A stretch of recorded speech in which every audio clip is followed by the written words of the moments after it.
ચાલો આજે અંગ્રેજીના સાદા ભૂતકાળને એકદમ સરળ રીતે સમજીએ.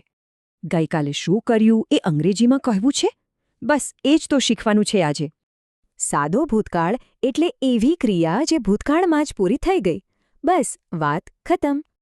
કોઈ પણ વાક્ય બનાવતા પહેલા એનું સૂત્ર સમજવું જ જરૂરી છે, ખરું ને? તો હકારાત્મક વાક્યનું સૂત્ર છે કર્તા, પછી ક્રિયાપદનું V2 રૂપ અને છેલ્લે કર્મ.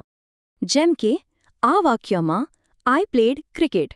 અહીં પ્લેડ એ પ્લેનું V2 રૂપ છે. પણ જુઓ, નકારાત્મક વાક્યમાં ડીડ નોટ આવે અને પછી ક્રિયાપદનું મૂળ રૂપ V1 જ વપરાય. એટલે કે I did not play cricket. જોયું? પ્લેડ નહીં, પ્લે. પ્રશ્ન બનશે, ડીડ આઈ પ્લે ક્રિકેટ? પણ આ V2 રૂપ બને છે કઈ રીતે?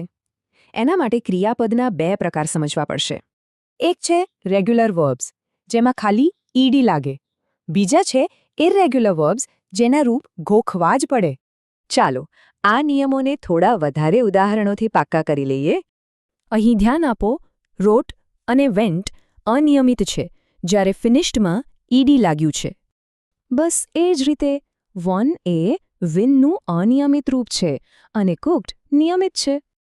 ચાલો હવે થોડી પ્રેક્ટિસ થઈ જાય. તૈયાર? તો ઈટનું ભૂતકાળનું રૂપ શું થાય? વિચારો જોઈએ. સાચો જવાબ છે ઈટ. યાદ છે ને? ઈટ એક અનિયમિત ક્રિયાપદ છે. સરસ. હવે બીજો સવાલ. વોચનું ભૂતકાળ શું થશે? એકદમ સાચું, વોચ્ડ.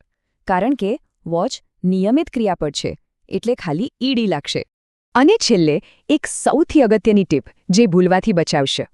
હંમેશા યાદ રાખો, વાક્યમાં ડીડ કે ડીડ નોટ આવ્યું એટલે ક્રિયાપદનું મૂળ રૂપ V1 જ આવે. એટલે કે હી ડીડ નોટ રાઇટ સાચું છે, પણ હી ડીડ નોટ રોટ એ ખોટું છે. આ ભૂલ ક્યારેય ન કરતા. તો હવે આ નિયમોનો ઉપયોગ કરીને ભૂતકાળની કોઈ ઘટનાને અંગ્રેજીમાં વર્ણવવાનો પ્રયત્ન કરી શકાય.